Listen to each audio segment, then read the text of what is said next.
Ceci est un livre audio autogénéré par Google. 1. Introduction. Émergence d'un modèle d'action sociale. Regarder sa propre histoire, Marc Garcet, avec 40 ans de recul donne quelque peu le vertige et en modifie le regard et l'analyse. C'est avec la prudence critique nécessaire que nous entamons ce récit. Avant que les mots centres de guidance ne deviennent communs, c'était d'abord des idées, des intentions explosant comme une grappe scintillante d'espoir. En commençant une vie professionnelle, on n'a pas dans la tête que des réalisations.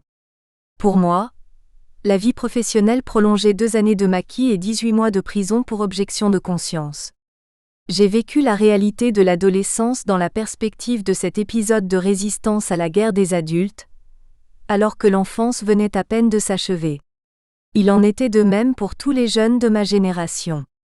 Nés à l'apogée du fascisme, l'enfance perturbée par la guerre, les souvenirs de déportation, les enlèvements, la perte d'être cher, le vécu de la peur, la constante angoisse du lendemain, notre génération est entrée dans la vie avec le sentiment d'une très grande insécurité dans un contexte de privation. Nous vivions avec le risque et nous y étions accoutumés. Nous vivions aussi avec la résistance, et nous savions que celle que nos aînés opposaient à l'occupant aboutirait à la libération. Tout enfant que nous étions, nous portions le combat de nos aînés. Nous savions qu'ils pouvaient ne plus être là le lendemain. Cette expérience, nous l'avons connue avec l'un ou l'autre de nos camarades. Nous vivions dans les débris laissés par les bombardements, relevés tant bien que mal pour permettre une vie sommaire et continue. Nous savions que nous étions dans une période transitoire. Nous savions que tout allait changer. Dans mon entourage, les hommes et les femmes chargés de résistance ne m'étaient connus que par des prénoms, de faux prénoms. Ils venaient chaque semaine s'approvisionner en explosifs. Je ne les revoyais pas toujours. Je posais des questions et mon père me répondait qu'il ne savait pas, qu'il reviendrait sans doute peut-être. Nous savions aussi que cela ne durerait pas, et qu'il fallait mettre tout en œuvre pour revenir à un régime normal. L'éradication du nazisme et le rétablissement d'une vie normale. Ce rêve devint réalité en mai 1945. Nous connûmes des explosions de joie, mais aussi la triste réalité de parents qui ne reviendraient pas des camps de concentration. Les années d'après-guerre s'animaient pour tout un chacun d'une furie ou d'une folie de la reconstruction. Toutes les familles étaient mobilisées, du plus petit au plus âgé. Tous se tournaient vers la réalisation de ces rêves tant retournés, tant espérés durant les années précédentes. Notre génération a eu finalement cette chance de vivre la perte de ce qui faisait nos attaches les plus fondamentales. Nous avons eu la chance de rêver, et nous avons eu celle avec la communauté que nous connaissions, de reconstruire, de concrétiser de nouveaux espoirs. Pour nous, rien n'était alors impossible. Dans cette ambiance, d'année en année et durant une bonne décennie, l'Europe se reconstruisait par la libération totale des énergies et par l'inventivité. Restaurer l'essentiel nous a rapidement mis en contact avec les défauts. L'essentiel, c'était d'abord retrouver un nouveau passé. Mais reconstruire le passé au présent n'était pas réellement en concordance avec nos attentes, avec nos besoins. La science avait progressé, les idées politiques aussi. La société pouvait s'organiser autrement, et elle le fut. L'urbanisation se conçut sur d'autres modèles, avec des constructions plus légères. La sécurité sociale, jusque-là rêve des militants socialistes, devint réalité. Elle allait donner un décor nouveau à l'organisation de la vie. Lorsque Léon-Élie Troclet nous parlait de la sécurité sociale, c'est un peu comme s'il faisait référence à un Nouveau Testament. En effet, elle tissait les mailles d'un nouveau pacte social. Il y eut l'avant-guerre et il y eut l'après-guerre, l'Ancien et le Nouveau Testament. La sécurité sociale représentait la réalité d'un rêve. Nos parents n'en croyaient pas leurs yeux. C'était impossible pour eux que telle chose puisse se concrétiser. Après la guerre, après autant de privations, autant de destruction, autant de peine, un grand matin se levait. Il y eut un soir, il y eut un matin. Et c'est donc bien le dernier soir, dans ce nouvel espoir tiré sur l'avenir que le matin allait se lever. Dans un climat d'idéal, ce nouveau pacte social allait prendre des allures quelque peu mystiques. Nous vivions presque l'impossible. Mon vécu n'est certes pas celui de la majorité, mais j'en rapporte la trace laissée dans la famille avec le sentiment que rien n'était impossible, que les dieux étaient avec nous, que le dernier chevalier de l'Apocalypse s'était effondré. Nous entamions réellement une ère nouvelle. Ce contexte permet de comprendre toutes les grandes réalisations dont nous connaissons maintenant les traces, par l'institutionnalisation qu'elles ont créée. Le marché commun devint vite une réalité primordiale, avec l'espoir mis par des hommes politiques ayant fait la guerre en Europe, de créer des circonstances pour que celle-ci ne puisse plus se répéter.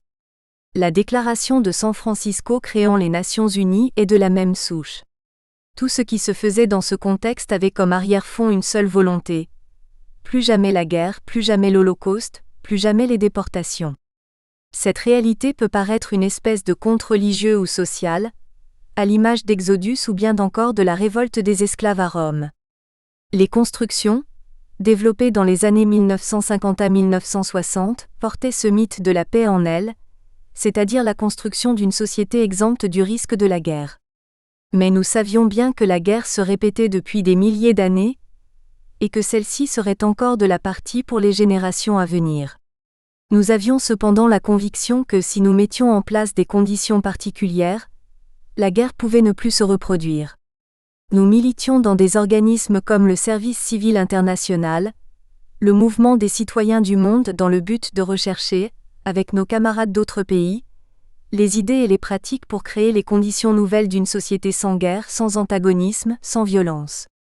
Il nous fallait créer des conditions de paix au travers des mentalités, de l'information, de la connaissance de l'autre, un climat d'amitié, de non-discrimination, un climat de respect, de tolérance, d'acceptation des autres dans le monde entier. Rêve utopique en 1945, en 1955 aussi sans doute. Rêve moins utopique actuellement car avec la mondialisation, les droits de l'homme forment une culture accessible à tous. À chacun, chacune de l'appliquer ou de s'en dissocier. Le droit en est une autre condition. Nous assistions à l'époque au développement d'un droit international, à l'émergence de traités internationaux avec des fonctions régulatrices en matière de réglementation des conflits. Nous savions aussi que pour maintenir un état d'équilibre, il fallait répondre à un ensemble de besoins essentiels de toute la population sur différents plans, celui de l'éducation, de la culture, de la santé, des besoins alimentaires, de la protection de l'enfance, des revenus, et garantir à chacun un accès à ses droits.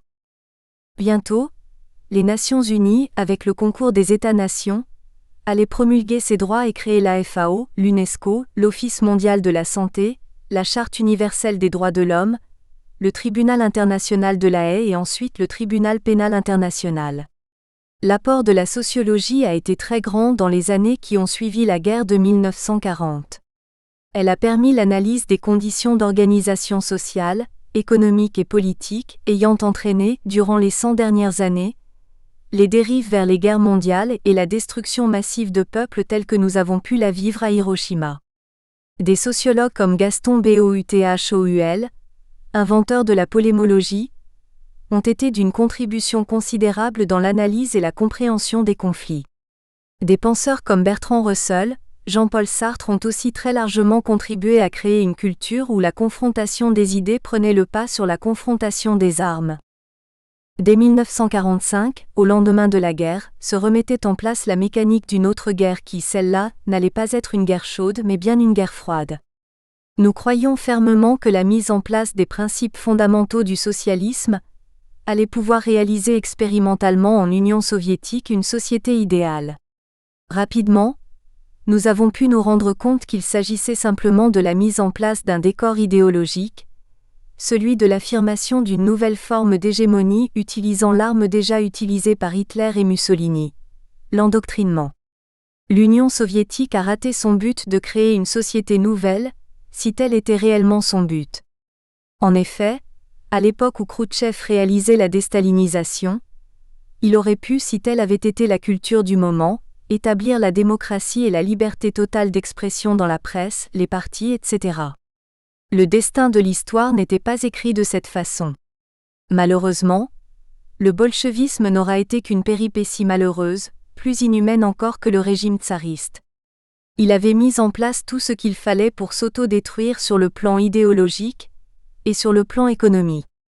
La fin de l'Union soviétique fut consacrée par un des personnages les plus extraordinaires de l'époque, un personnage aux comportements paradoxaux, Mikhaïl Gorbatchev, né en 1931 et prix Nobel de la paix en 1990.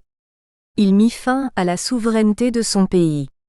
Aucun chef d'État n'avait jusque-là réalisé pareille démarche. 2. Historique. 2.1. Les principes fondateurs. 2.1.1. Du militantisme à l'action sociale. Pour tout militant engagé physiquement et mentalement durant des années, la rentrée dans le rang est difficile. Pour moi, la démarche ne fut pas moindre, mais elle s'opéra de manière progressive et académique. Je ne suis pas, par mon éducation, un révolutionnaire violent. Aîné d'une famille nombreuse, mon souci a toujours été de m'adapter, d'aller de l'avant en me mettant en avant si nécessaire, pour prendre les parts les plus difficiles du travail.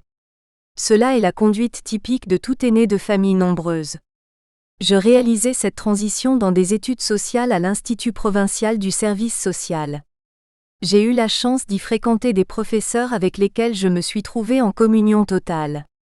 Il s'agissait pour la plupart de personnes issues de la résistance. Elles comprenaient mon refus du service militaire et mon objection de conscience. Elles comprenaient mon attitude, sacrifier ma liberté plutôt que mon idéal. Je connus ainsi beaucoup de complicité positive. Mes études constituèrent une véritable période de grâce et d'intégration, d'habilitation, de reconnaissance par mes pairs pour les actions que je menais. Je rencontrai là des personnes dont je garde le souvenir admiratif. Léon-Élie Troclet, Edmond Lesurton, Armand Glessener, Jacques Yarna, Marcel Schreurs, Francis Janson et aussi messieurs Jacques Motte et Classen. Le travail social m'a conduit vers la psychiatrie où j'ai eu la chance de travailler avec le professeur Massot, directeur de l'Institut psychiatrique provincial à Lierneux dans la province de Liège, avec aussi le docteur Émile Meurice et le docteur Jean Chantraine, neuropsychiatre. Avec eux, j'allais faire mon entrée dans la vie sociale et professionnelle et m'engager davantage dans la psychiatrie. Mon orientation hésitait entre deux tendances. D'une part la sociologie car j'ai suivi en élève libre les cours de Henri Jeanne à l'Université libre de Bruxelles, et d'autre part la psychiatrie sociale à travers ces nouvelles tendances. En effet, la psychiatrie des années 1960 s'était progressivement et de plus en plus axée sur la santé mentale de la population avec un souci de prévenir la chronification des troubles légers. En fait, la psychiatrie me permettait de rencontrer à la fois les problèmes sociaux et économiques de la population, et leurs conséquences sur le développement de l'enfant, de l'adolescent, de l'adulte ou encore de la personne âgée. Cette préoccupation allait me conduire à un souci majeur qui deviendrait progressivement mon credo professionnel. Développer des conditions pour une qualité de vie, QDV, permettant une santé mentale satisfaisante pour l'ensemble de la population. Le terme qualité de vie n'avait pas cours à l'époque, mais nous pouvons le traduire ainsi maintenant. 2.1.2. Du refus à la construction. Traduire l'idéal en une réalité devient vite un chemin complexe. Cependant, percevant bien la globalité du problème et la hiérarchisation des priorités, le chemin permettant de créer des conditions pour une meilleure QDV me paraissait possible. Je savais en prison que Libéré Garcet avait créé une pression telle à un moment déterminé que, en plus des actions déjà menées par d'autres camarades, le statut d'objecteur de conscience serait reconnu. Ayant connu ce que j'avais connu, entendu les discours des auditeurs militaires, je me disais que rien n'était impossible, que des attitudes sociales ou idéologiques, apparemment indestructibles, pouvaient changer. La cause, pour autant qu'elle soit juste et conduite sans cupidité, peut toujours se réaliser et atteindre ses objectifs. La psychiatrie sociale m'était connue au travers d'études et de stages. Le professeur de psychiatrie, le docteur Massot de l'Université de Liège, fortement imprégné de psychiatrie sociale, fondait sa pratique sur la famille. Pour lui, la valorisation de la personne passait par la remise en place de ses rôles sociaux et professionnels, et constituait un adjuvant tout à fait déterminant pour sa réintégration dans la vie sociale. La place du malade mental est dans sa famille. La pathologie, s'exprimant par la pensée délirante sous différentes formes, rend cette intégration familiale difficile voire compliquée, en tout cas altérée. Cependant, L'objectif restait celui-là, la médication favorisait alors et de plus en plus la rencontre de cet objectif.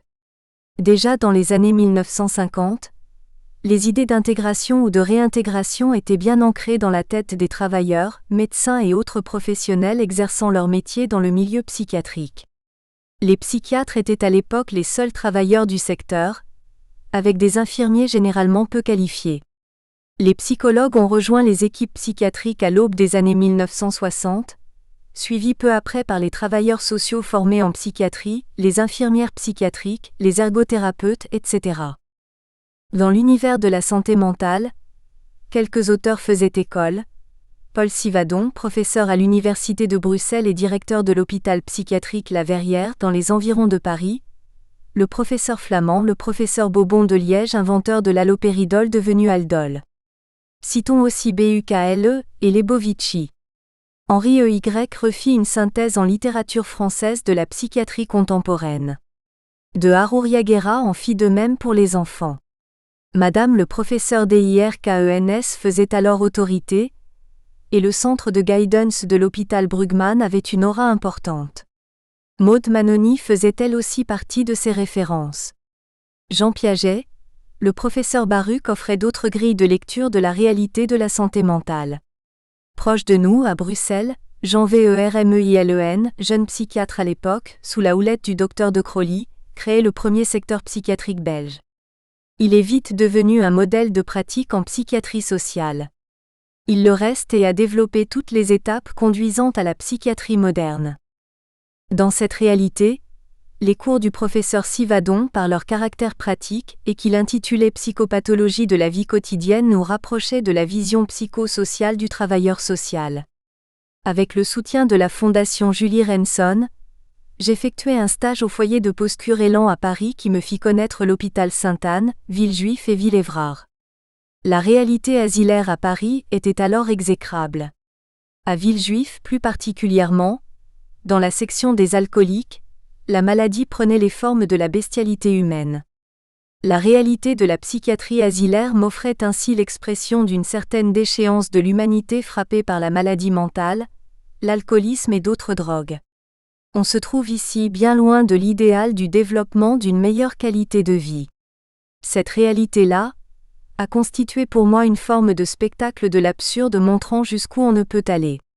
J'ai traduit cela comme un échec dans la mise en place des traitements de la maladie mentale.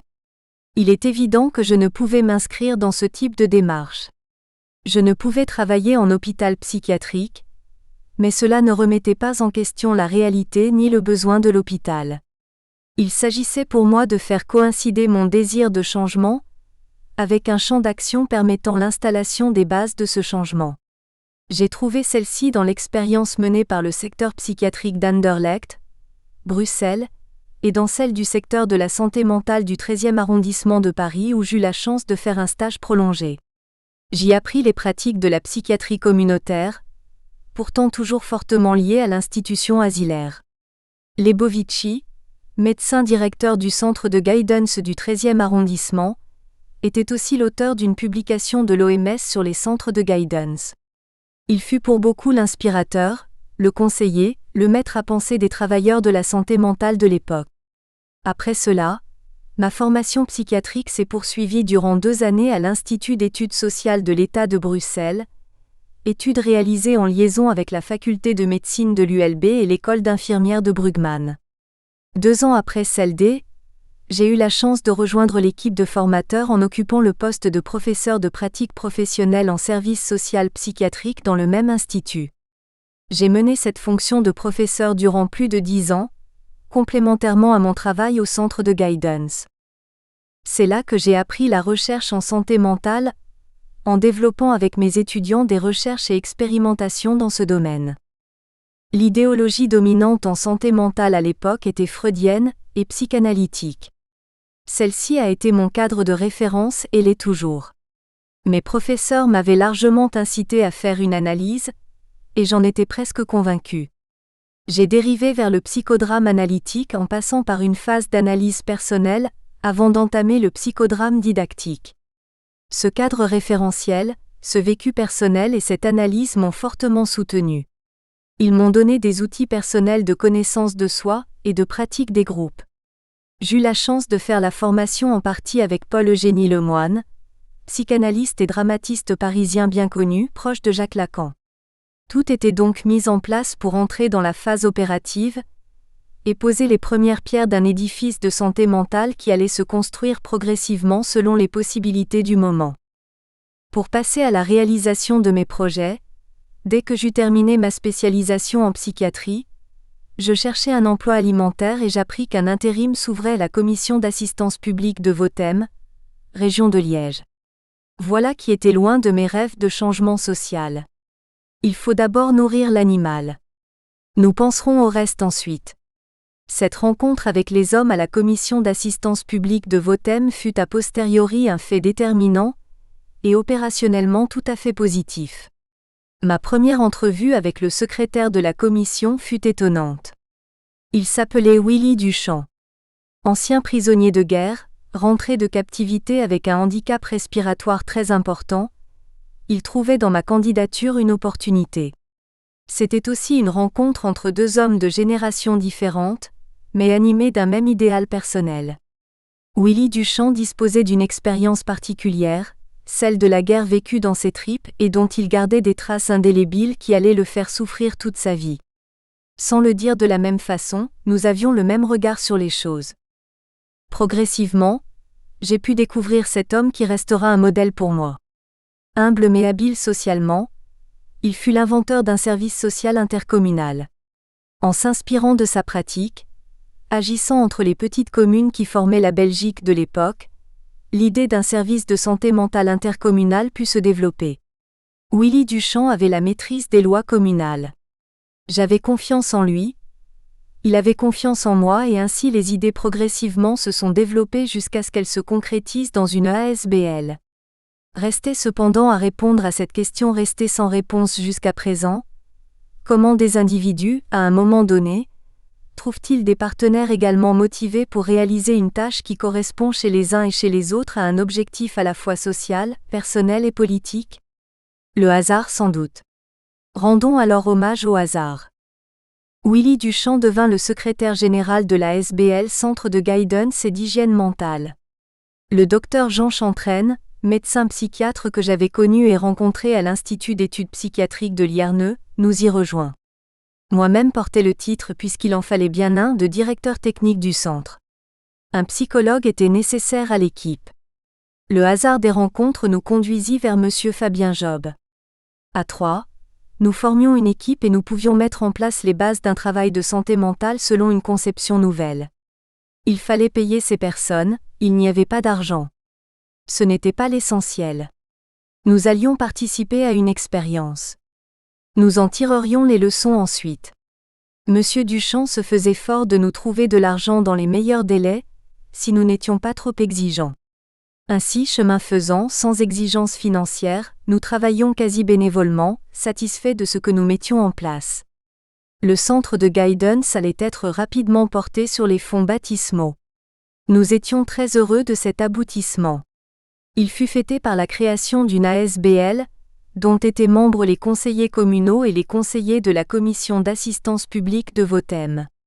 Ces conseillers apportaient leur bonne volonté, leur soutien, à l'exception du secrétaire communal, qui voyait plutôt les événements de manière différente.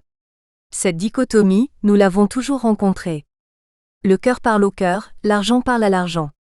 Nous pouvons faire du social avec les personnes qui ont une sensibilité, une écoute de l'autre, une vision de l'avenir quant à l'amélioration de la qualité de vie. De l'autre côté, il y a des hommes d'argent soucieux de leur carrière professionnelle, considérant que les valeurs financières sont prioritaires. Les personnes handicapées, les questions sociales, la psychiatrie se situent pour certains à ce niveau. Cette dimension culturelle est un facteur essentiel dans ce que nous appellerons maintenant l'ingénierie sociale. Il est possible qu'un jour le social et la qualité de vie deviennent une question d'intérêt financier, électoral ou de promotion politique. Quand la culture intégrera le concept de QDV, de droit des personnes, d'égalité des chances, les conditions optimales seront réunies. À ce moment-là, le problème de la santé mentale ne se posera plus en termes de maladie, mais simplement en termes de conditions de vie. Nous sommes loin du compte. Nous l'étions davantage en 1963. 2.1.3.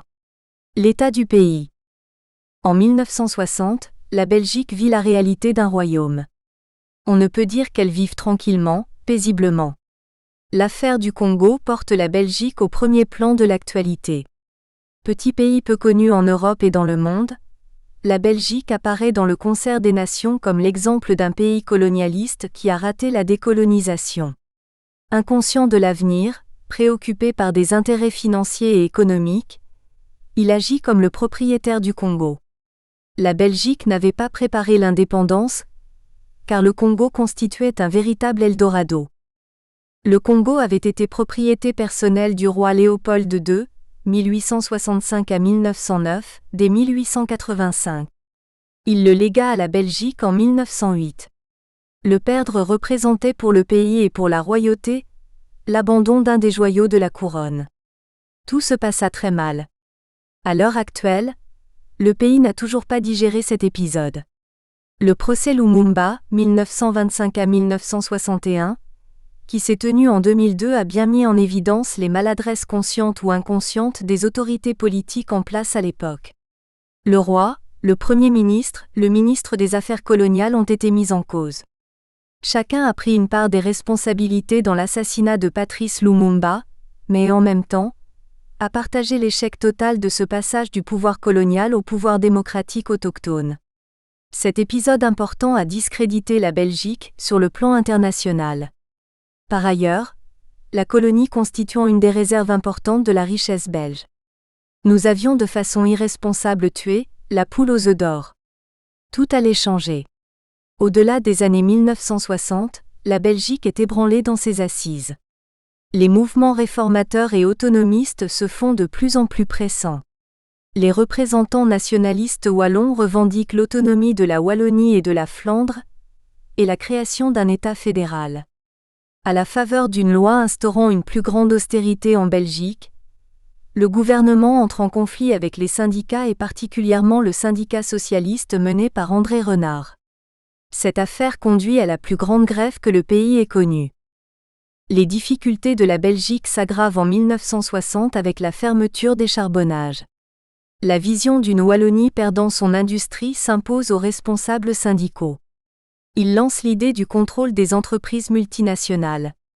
Conscients du fait que leurs responsables n'ont qu'une vision financière de la Wallonie, et qu'il ne s'agit pas seulement d'une bourgeoise, ils mettent en avant un programme à mi-chemin entre la nationalisation et le maintien de la propriété privée. La violente grève générale de l'hiver 1960 est l'occasion de populariser cette idée en symbiose avec de nombreux experts universitaires.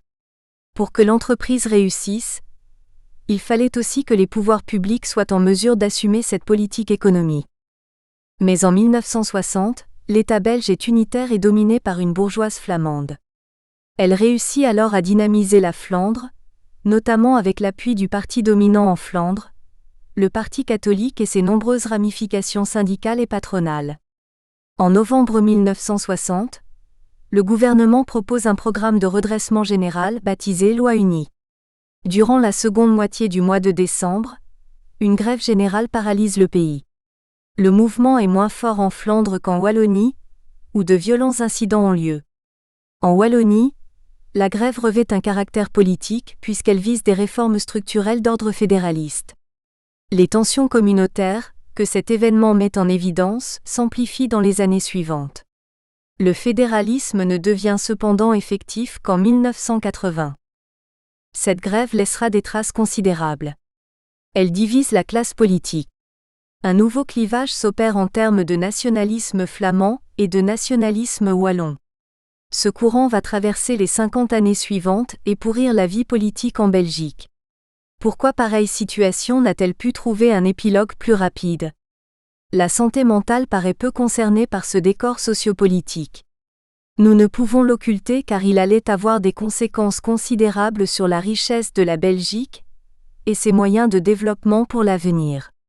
La seconde raison en est directement la conséquence. Le gouvernement Eskens de l'époque traduisait déjà les effets financiers de la perte du Congo par une réduction très significative du statut des fonctionnaires et des agents des services publics.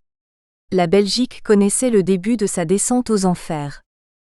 Depuis 1960, la Belgique n'a cessé de s'endetter pour maintenir un certain niveau de fonctionnement. En même temps, les gouvernements successifs ont fait porter sur la population les charges des dépenses inutiles de la dette entraînées par les gabegies aux différents niveaux de l'exercice du pouvoir. Dans ce contexte, le social avait peu d'importance. Les syndicats constituent la seule force organisée. Ils opposent à cette lame de fond politique une résistance farouche. Des grèves spontanées entraînent toute la gauche. La Grande Grève a duré près de 2 mois, en plein hiver. La fracture entre Flandre et Wallonie est consacrée. Des révisions constitutionnelles multiples enlisent l'activité politique pendant 40 ans. Les travailleurs de Belgique sont stigmatisés dans toute l'Europe et considérés comme les plus grands gréviculteurs du vieux continent. Sur le plan de la sécurité sociale, le statut des travailleurs a toujours été défendu avec beaucoup de vigueur par le courant syndical. Par contre, aucune force suffisante n'a pu faire valoir les nécessités dans l'organisation de la vie sociale, de la santé et de la culture. La Belgique suit malgré tout le courant européen des réformes successives dans ces matières, avec des moyens limités et surtout en fonction de la volonté et des priorités politiques. La psychiatrie s'exerce alors principalement dans les institutions psychiatriques asilaires. Nombre de personnes sont enfermées dans des conditions parfois précaires, en fonction des moyens disponibles dans les divers établissements du royaume. Progressivement, une pratique psychiatrique dans les hôpitaux généraux se met en place. D'abord timide, à l'initiative de quelques médecins psychiatres, elle devient un des piliers de la nouvelle psychiatrie de secteur. On appelle secteur psychiatrique une zone déterminée de population, limitée le plus habituellement par des critères géographiques, confiée à une équipe psychiatrique qui a la responsabilité de répondre au mieux aux besoins de prévention, de traitement et de réadaptation des malades du secteur, tout en préservant la santé mentale de la communauté. En 1960, nous sommes toujours sous l'emprise d'une loi napoléonienne pratiquant l'hospitalisation psychiatrique au terme d'une procédure dite de défense de l'intérêt public.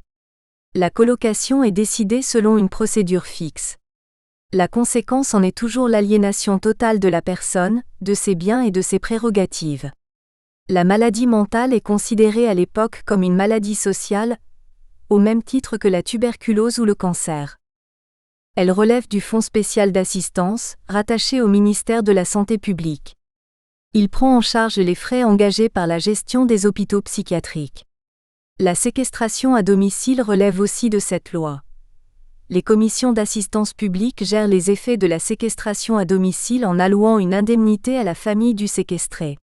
Les administrations communales sont directement associées à l'application de la loi de colocation puisque dans la plupart des cas, le bourgmestre, maire, prend un arrêté de colocation sur base d'un certificat médical.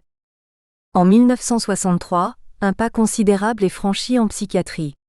Les établissements psychiatriques et les soins psychiatriques relèvent dorénavant de la sécurité sociale et de l'assurance maladie-invalidité. Sur un plan symbolique, la maladie mentale cesse d'être une maladie sociale pour devenir tout simplement une maladie. Ce changement, un des premiers, permet de modifier le regard que la population porte sur le fait psychiatrique et les malades mentaux. Les centres de guidance sont eux le produit d'initiatives locales privées, généralement organisées en ASBL. La Ligue belge d'hygiène mentale, créée dans les années 1920, a réuni des représentants des ASBL privés organisant des soins ambulatoires. Ces soins ambulatoires sont conçus dans une perspective de suivi de post-cure. Cette vocation constitue la motivation principale de l'existence des services de santé mentale. Cette motivation sociale change progressivement au fur et à mesure que la souffrance mentale devient inhérente à la vie sociale, inhérente à la vie moderne avec ses nouvelles maladies. Avant la naissance de l'État belge, c'étaient surtout des congrégations religieuses qui prenaient ces soins en charge. En 1850, une loi donne un statut au traitement des aliénés et prévoit leur internement dans des institutions judiciaires spécifiques. La loi de colocation voit le jour en 1870. En 1930, la loi de défense sociale est votée. En 1948, certaines institutions sont transférées de la justice à la santé publique. En 1963, une intervention financière est prévue pour le traitement des malades mentaux, via l'INAMI. Vers 1970, certaines unités de crise sont créées au sein des hôpitaux psychiatriques et des services psychiatriques d'hôpitaux généraux. En 1975, les centres de santé mentale sont reconnus et relèvent de la compétence des communautés. En 1990, avec la première reconversion de la psychiatrie, les maisons de soins psychiatriques, les habitations protégées, les plateformes de concertation psychiatrique voient le jour. Depuis 1996, les services de santé mentale relèvent de la région wallonne. Un décret organise leur agrément et leur subventionnement. L'arrêté de 1975 prévoit la mise en place, au travers des services de santé mentale, d'un système ambulatoire de post-cure pour les patients sortant de l'hôpital psychiatrique. Depuis lors, il faut le constater, les SSM ont développé leur propre réseau de soins ambulatoires, bien distinct de l'hospitalier et de l'extra-hospitalier. Plutôt que d'être à vocation de post-cure, ils se définissent surtout comme des centres généralistes avec quelques spécificités d'importance au niveau de l'enfance, de l'adolescence ou encore au niveau de mission de traitement des toxicomanies. Le centre de guidance de Votem fut ainsi agréé par le ministère de la Santé publique. L'argent que nous recevions à l'époque transitait par la Ligue belge d'hygiène mentale. Cet organisme recevait un subside national qu'il répartissait à l'analyse du conseil d'administration. Nous devons à la bienveillance et à la diligence de ce conseil d'avoir pu obtenir des moyens faibles, mais significatifs pour l'époque. 2.1.4. La naissance d'un modèle sociopolitique. Le modèle, mentionné dans les premières pages, a une histoire sociopolitique. Il est ancré dans la culture de la seconde partie du XXe siècle, par l'affirmation de la citoyenneté et des droits des individus. Parmi ceux-ci, l'accès à une forme de QDV, à l'exercice de la liberté, l'accès aux soins, à la santé et au progrès social en constituent des piliers. On peut dire que ces objectifs s'inscrivent dans la philosophie générale de la sécurité sociale et, en droite ligne, dans celle dérivant de la Déclaration des droits de l'homme, droit à la culture, droit aux soins, reconnaissance de l'identité, droit des personnes handicapées, droit de la femme, droit de l'enfant, etc. Dans ce modèle, la démarche a d'emblée été politique. Elle s'est attachée aux prérogatives dont disposent les communes à l'égard des citoyens. La commune-municipalité est la plus ancienne structure du pouvoir démocratique. Elle en garde une bonne part de sa vitalité, par sa proximité des citoyens. Par la force des choses, les politiciens sont obligés de conserver le contact direct avec la population. Nous pouvons dire a posteriori que cette démarche sociopolitique ne peut s'inscrire que dans un tel cadre.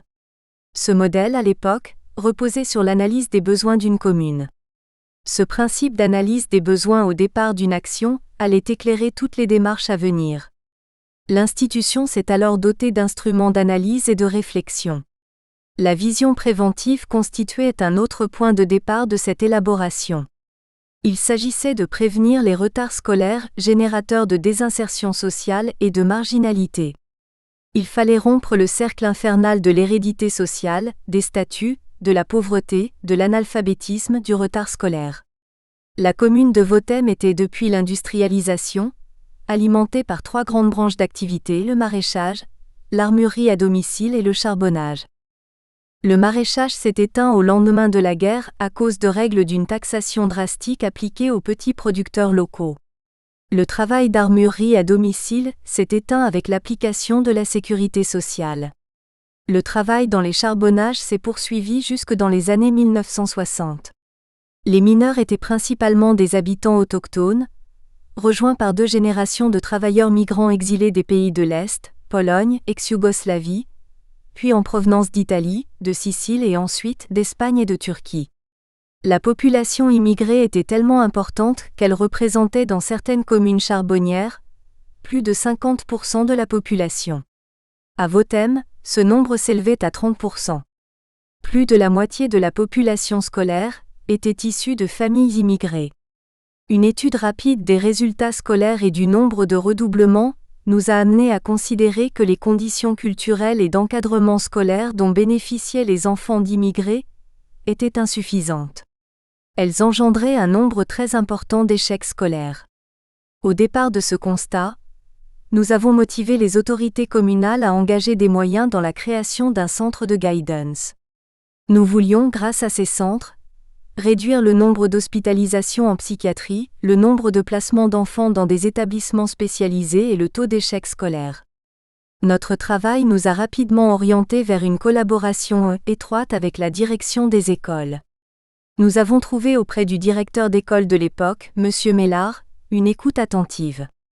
L'absence de moyens pour remédier au retard scolaire dans un nombre significatif de familles était flagrant. Nous nous sommes concertés pour mettre en place des moyens préventifs, associant ainsi la démarche scolaire à la démarche thérapeutique. Cette première forme de partenariat constitue un pilier stratégique. La mise en place d'un réseau permettant la mise en commun d'une action de prévention au travers de diverses démarches institutionnelles. La première concrétisation de cette vocation fut la création de 2 classes dites spécialisées au sein desquelles nous avons réuni des enfants présentant des retards scolaires pour causes culturelles, psychologiques et psychiatriques. Ce furent les premières bases de l'hôpital de jour pour enfants avec problèmes psychologiques. Cette première initiative fut remarquée par le ministère de la Santé publique de l'époque. Il fit part de l'expérience au directeur médical de l'OMS, le Dr May. Ce fut là notre première reconnaissance sur un plan transnational. 2.1.5 La reconnaissance de la personne handicapée. En 1963, la Belgique se dote d'un organisme tout à fait original. Créée sous le ministère de Léon-Élie Troclet et mise en place par Armand Marron, cette institution, le Fonds national de reclassement social des handicapés, FNRSH, allait devenir un outil extraordinaire du développement de la psychiatrie extra-hospitalière en Belgique. Le monde asilaire était alors géré par des confréries religieuses, fédérées au sein du mouvement Caritas, un front solide constitué d'établissements pharaoniques. Cet empire campait et campe toujours sur ses fondations et ses bâtiments. Il ne peut d'ailleurs faire autrement, lié par ses obligations immobilières. Il constitue ainsi un empire politique reposant sur des confréries religieuses, soutenues par des ASBL directement liés au pouvoir religieux. Les modifications du paysage psychiatrique ne peuvent donc venir de l'intérieur des asiles. Le système est verrouillé. Le vent doit venir d'ailleurs. Le financement du FNRSH est très intéressant pour l'époque. Il sera en partie constitué par les cotisations des assurances privées et complémentairement par une subvention de l'État. Cette manière visionnaire de gérer un risque public et social est à souligner. Il est cependant devenu une agence parastatale avec un trop faible contrôle politique. Au-delà de sa loi cadre, ce fonds a créé des instruments tout à fait originaux pour l'époque. Sa première originalité résidait dans la distinction entre le handicap physique et le handicap mental. Il soulignait dans le handicap mental toute perte de rendement social et professionnel, qu'il s'agisse de déficit mental, psychologique ou psychiatrique.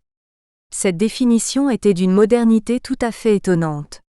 En effet, en 2000, nombreux sont encore les experts psychiatres qui s'interrogent sur la nature handicapante de la maladie mentale. Sur cette base, le FNRSH allait créer plusieurs institutions, l'atelier protégé, le centre d'orientation professionnelle, le centre de réadaptation fonctionnelle et le centre de formation professionnelle. Pour nous qui suivions l'évolution des législations et participions pour une bonne part, de près ou de loin, à leur mise en place, nous avons trouvé dans la publication d'un arrêté en 1963 organisant les centres de réadaptation fonctionnelle, une opportunité extraordinaire de développer nos structures de réadaptation psychosociale. Cette construction juridique réglementaire constituait un moyen de mettre en place la rééducation, l'ergothérapie, la psychothérapie, le suivi social, l'insertion sociale et la formation professionnelle. L'ASBL Centre de Guidance et Dispensaire d'hygiène mentale, créé en 1964, allait changer de nom en 1974 et devenir l'Association intercommunale de guidance et de santé. Intercommunale certes, mais ses moyens financiers restaient très limités. La mise en place de structures nouvelles ne pouvait se faire que successivement.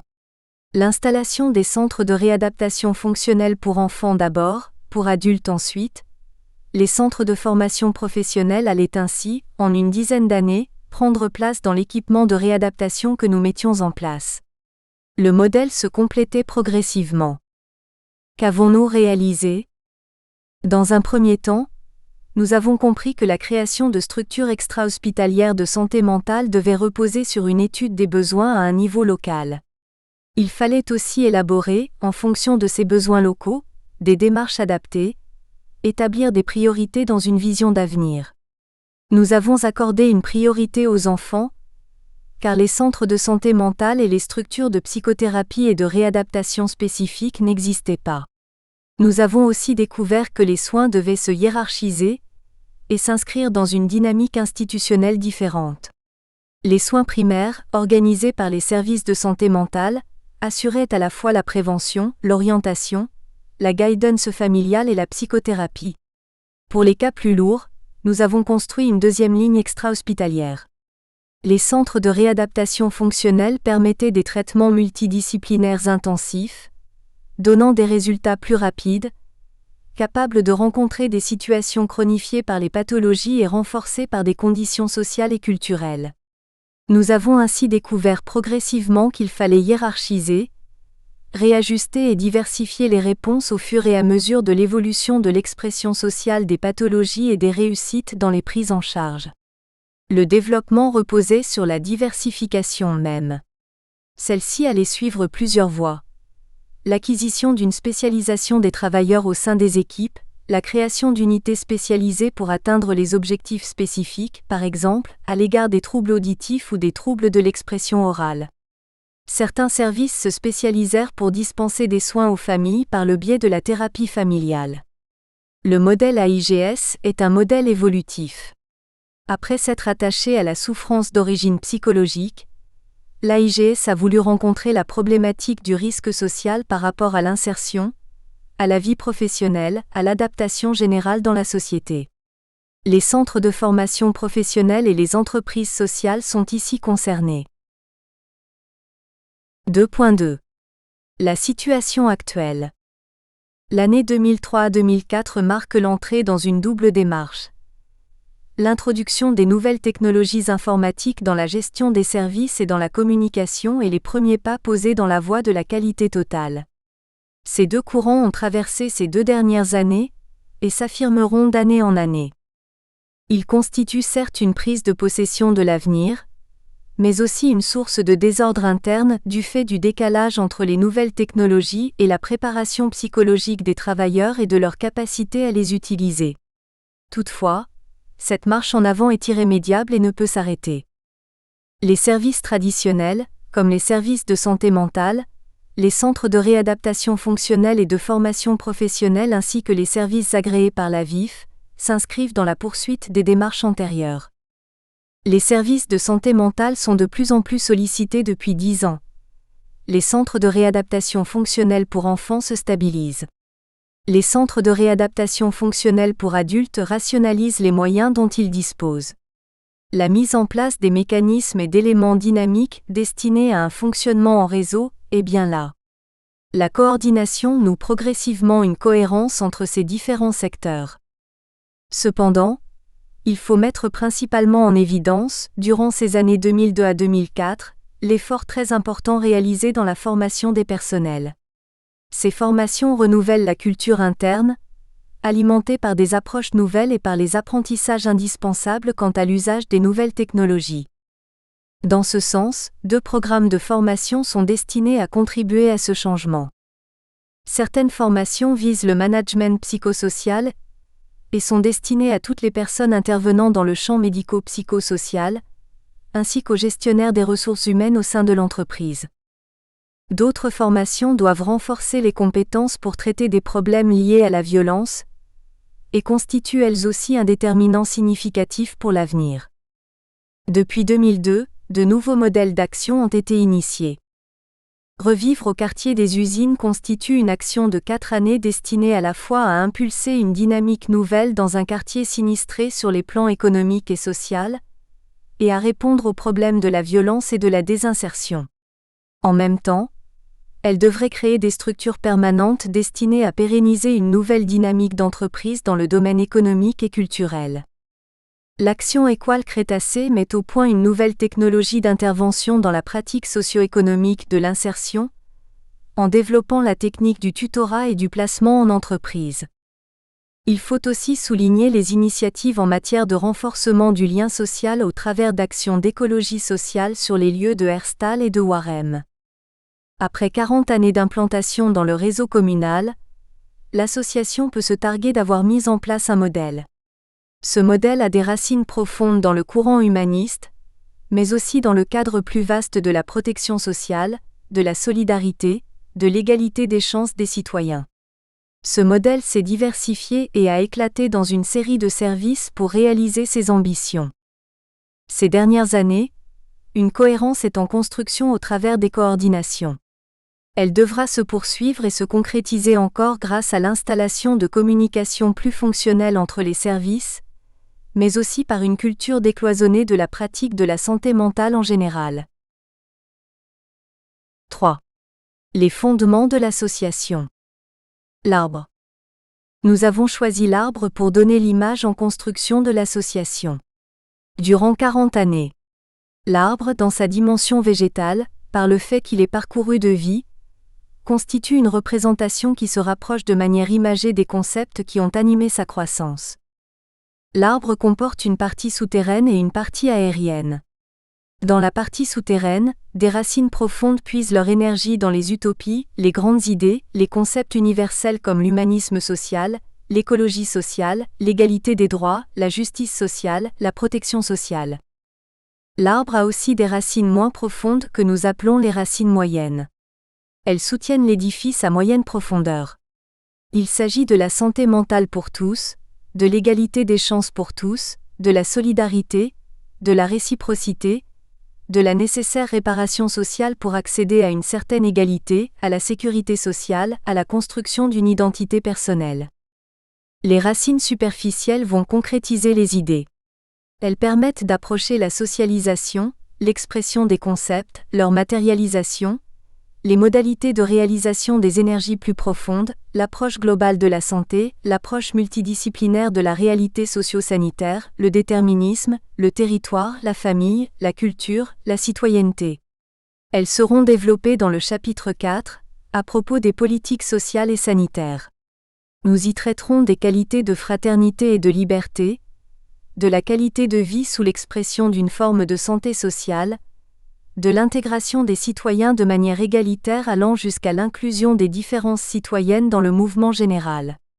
Ces concepts, ces prises de position de l'association dans son cours historique, sont en continuelle interprétation.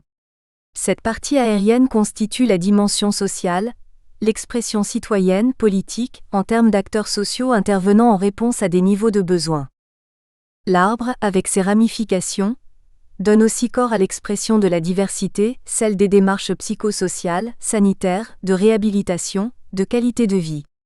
Tout en appartenant à une même souche, elles vont néanmoins se développer dans des espaces différents en réponse à des besoins que nous pourrions hiérarchiser et reprendre dans une échelle où nous trouverions l'autonomie de base, l'autonomie sociale, l'autonomie communautaire, l'autonomie professionnelle, culturelle et la réalisation de soi. Ce schéma n'a d'autre ambition, bien entendu, que de donner une représentation. L'arbre ne peut exister seul. Il appartient à un ensemble social dont il n'est qu'une partie. Il trouve son harmonie parmi la diversité des autres arbres, vivant en complémentarité, et trouve sa force dans l'appui de ses voisins. Par cette expression, nous voulons signaler que l'association est essentiellement démocratique. Elle s'inscrit dans cette démarche avec le respect des diversités de toutes sortes.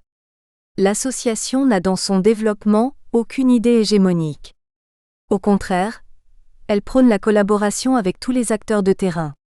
En s'inscrivant dans la dynamique communale, municipale, qui est avant tout une dynamique de représentation politique de la diversité des composantes de la population, nous nous sommes protégés dès le départ de toute dérive hégémonique. Elle aurait alors, comme effet pervers, de reproduire une dynamique d'enfermement social extramuros, dénoncée dans le premier chapitre. L'institutionnalisation, comme nous le verrons, est un danger qui traverse tous les groupes constitués. Chaque groupe a sa dynamique d'autosuffisance, d'autonomie, d'affirmation de soi, recréant par la même occasion une forme d'hégémonie et de fonctionnement fermé, donc institutionnel. C'est le cours naturel des choses. C'est ainsi que les hommes vivent. Pris par le comportement atavique ou grégaire, ils reproduisent des groupes qu'ils développent en petite ou grande puissance HE accent aigu GE accent aigumonie. Ils risquent ainsi, à chaque étape, de courir progressivement à leur perte par étouffement. Nous connaissons cette maladie sociale liée au grégarisme animal dont nous sommes porteurs. Nous avons tenté de mettre progressivement en place des garde-fous pour éviter ce développement pervers, contraire aux principes fondamentaux. Nous verrons dans les chapitres consacrés au développement des concepts de base, comment nous avons pu mettre en place des freins à ces tendances. L'arbre présente aussi une autre caractéristique, sa dimension. L'arbre, pour vivre, atteint sa maturité dans le temps et dans l'espace et peut ainsi traverser des siècles. Cependant, chaque année, il se dépouille de sa couverture. Chaque année, il accumule son énergie, forme de nouvelles racines pour développer l'année suivante de nouvelles pousses. Ce mouvement de croissance s'opère tant dans la partie souterraine que dans la partie aérienne. La partie aérienne en est l'expression sociale, la partie souterraine constituant la réflexion, la démarche scientifique, la confrontation de l'idéal et de la réalité pour remettre à nouveau sur le métier la matérialisation des intentions. Nous avons eu la chance de planter l'arbre dont nous venons de parler. Il est parfois des circonstances dans la vie, où la métaphore et la réalité semblent se fondre et se confondre. Sans doute, s'agit-il là d'une référence poétique, mais nous pourrions y voir aussi comme une similitude entre l'occupation du temps et de l'espace dans le règne végétal, et l'occupation du temps et de l'espace social dans le règne animal. Quelques hommes et quelques femmes cultivent en commun cette réalité, qui se développe selon un déterminisme mélangé de libre arbitre et d'opportunité. Depuis le XIXe siècle, le terme humanisme désigne un mouvement de renouveau de la pensée qui s'appuie sur les textes antiques. Ce mouvement est né en Italie au XIIIe siècle, et s'est épanoui jusqu'au XVIe siècle dans l'Europe tout entière. Par extension, ce terme s'applique à une conception philosophique résolument optimiste de l'homme. La formule latine humanitas traduit la réalisation chez l'homme de sa spécificité en termes de culture et de douceur. Elle s'oppose ainsi à la virtus qui concerne l'épanouissement des aspects d'énergie et de courage. Ce concept fait référence à l'idée de culture comme essence de l'homme. La philosophie, la poésie, la littérature sont considérées selon un angle civilisateur, par opposition à une barbarie aux traditions orales. L'humanisme s'inscrit ainsi dans la redécouverte des lettres et textes latins, selon un idéal qui ne soit ni religieux, ni militaire comme c'était le cas au Moyen Âge. Dans la création progressive d'un modèle, en prise directe sur la réalité politique et sociale d'un pays, l'humanisme social est forcément contingent. Il est relié au vécu. Il se définit par opposition au déisme, car il met l'accent sur le développement humain et ramène tout à l'homme. Le déisme ramène tout à Dieu. L'histoire nous montre qu'il peut y avoir une forme d'humanisme religieux, et que l'humanisme laïque peut ne pas toujours se préoccuper essentiellement de l'homme. L'humanisme qui prévaut à l'époque de la création de l'association est porté par ses initiateurs. Ils sont tous des humanistes laïques. En France, nous dirions laïcs et républicains.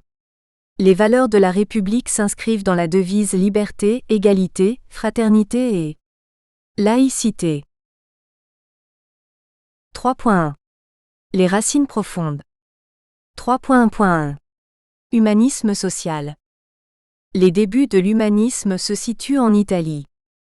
Le mouvement débute au XIIIe siècle dans des contacts entre des intellectuels italiens urbains et des réfugiés grecs, fuyant l'invasion turque et apportant avec eux des textes et manuscrits. Le goût pour l'apprentissage des langues anciennes renaît ainsi, avec un souci de pureté grammaticale et un intérêt historique profond. Cette sorte d'idéal culturel se propage avec l'invention de l'imprimerie et l'extension des villes et des universités. Savoir parler, savoir penser deviennent une forme de savoir-vivre. À la différence des vertus nobiliaires innées, s'opposent ainsi les vertus humanistes qui peuvent s'apprendre et donc concerner une part plus large de la population. Des nouveaux métiers apparaissent, philologues, professeurs, traducteurs, imprimeurs. Des liens s'établissent rapidement avec la noblesse. Ces derniers leur assurent protection et revenus, par exemple, les Médicis à Florence, contre la mise en exergue de leur prestige personnel. Il s'étend d'abord en Allemagne, Rhénanie, puis en Hollande. Érasme en est une des figures de proue. La France attend le XIVe siècle pour rejoindre le mouvement grâce à des séjours de Boccace et Petrarque en France, mais aussi grâce à l'impulsion de François Ier. Son introduction en Espagne est difficile à cause de la puissance de l'Église. L'Angleterre est tardivement touchée, mais en 1516, Thomas More écrit son Utopie. L'époque des encyclopédistes commence. Le XVe siècle et le XVIe siècle sont prospères à cet égard et permettent l'éclosion de la notion d'individu. Des savants et des artistes connaissent une notoriété grandissante. Les résistances sont multiples mais peu efficaces. Les nobles laissent ce courant s'étendre avec parcimonie, et pour autant que les érudits restent des courtisans. Les théologiens des universités contestent l'esprit critique naissant qui remet en cause les dogmes et les écrits religieux. La liberté de pensée est elle-même freinée par une censure et parfois par une autocensure. Ces critiques ne suffisent pas à éteindre le mouvement. La culture latine s'impose et impose le latin à l'école jusqu'à notre époque.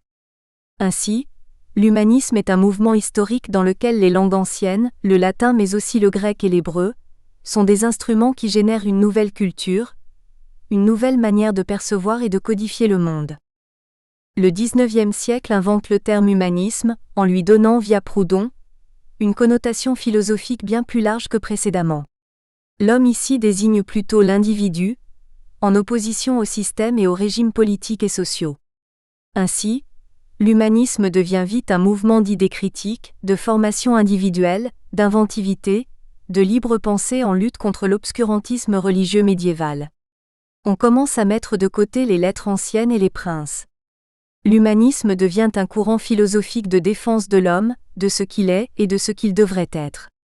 L'humanisme du XXe siècle a été battu en brèche par les guerres et les holocaustes, mais aussi valorisé par le progrès social. À notre époque, parler d'humanisme paraît quelque peu désuet, il n'en est pas moins défendu par certains sous différents vocables. Le terme en lui-même accorde la primauté à l'être humain, à l'humanité tout entière mais aussi à celle qui réside au fond de chaque individu. Il se fonde autant sur un mode de vie que sur un mode de pensée. L'humanisme philosophique peut ainsi être séculier ou religieux. On parle encore d'humanisme moderne, d'humanisme scientifique ou éthique ou encore d'humanisme démocratique. Bref, il pourrait y avoir autant d'humanisme que de mouvements ou courants de pensée. Parmi toutes ces formes, on peut malgré tout extraire quelques idées essentielles. L'humanisme accorde la primauté à l'être humain. Il permet un engagement surtout personnel. Il croit en l'homme et dans ses capacités de s'adapter. Il prône un respect total de tous les hommes. Il demande que les conflits et les tensions se résolvent par la pensée et le dialogue, sans référence extérieure. Il est synonyme de liberté de pensée et d'action. Il constitue une recherche et une poursuite du savoir et de la compréhension. L'humanisme moderne concerne l'homme qui, en dehors de toute appartenance à un mouvement politique ou religieux, serait engagé dans la recherche de l'amélioration de la condition humaine sous toutes ses formes, partout et toujours. En 1984, paraissait le Manifeste planétaire des humains associés. Sur notre planète Bleu Blues qui vit dans la peur terrifiante des guerres de toutes sortes, guerre fanatique, guerre psychologique, guerre bactériologique, guerre de haine, guerre religieuse, guerre économique. Nous avons perdu presque toute valeur en tant qu'individus. Chacun de nous aujourd'hui vaut moins que le vêtement qu'il porte, à moins qu'il ne représente une puissance sans visage. Nous vivons sur une poudrière qui peut s'embraser d'un moment à l'autre, et nous oublions que le changement de cette situation dépend de la prise de conscience de chacun de nous. Nous voulons inviter à réfléchir sur notre condition humaine, sur le fait que nous formons un tout indivisé et par ce fait, ne pas nous arrêter sur ce qui nous divise, mais chercher ce qui nous unit. Nous invitons à réfléchir sur notre irresponsabilité personnelle vis-à-vis de notre espèce et de notre planète, réfléchir sur notre bêtise, notre naïveté qui permettent aux meneurs de jeu, aux avides de pouvoir de tous bords de nous mener par le bout du nez en prétextant qu'ils savent mieux que nous-mêmes ce qui nous convient en tant que choix de vie.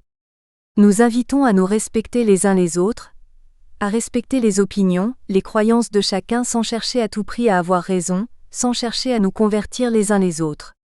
Il ne s'agit pas d'une invitation à l'attroupement, ni une invitation à l'uniformisation où nos différences seraient effacées, moins encore d'adopter une politique de l'autruche à leur sujet, mais de les reconnaître et les utiliser comme complémentaires car chacun est unique en soi.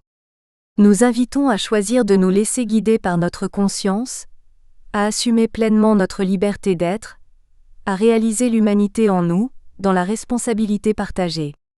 Nous appelons à la dignité humaine, à la tolérance, à la solidarité, à l'amitié et à la reconnaissance. Nous savons tous que nous sommes capables du meilleur comme du pire. Nous savons aussi que nous pouvons, si nous le voulons, réaliser l'harmonie en nous et autour de nous, et nous rappelons que la Terre est unie. Ne la gâchons pas. Ne nous gâchons pas. L'humanisme a débouché sur de nombreuses théories dont la moins féconde n'a pas été la psychologie humaniste.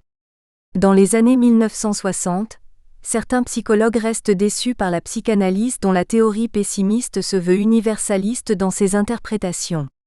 Ils sont également déçus par le behaviorisme d'alors, bien trop déshumanisé.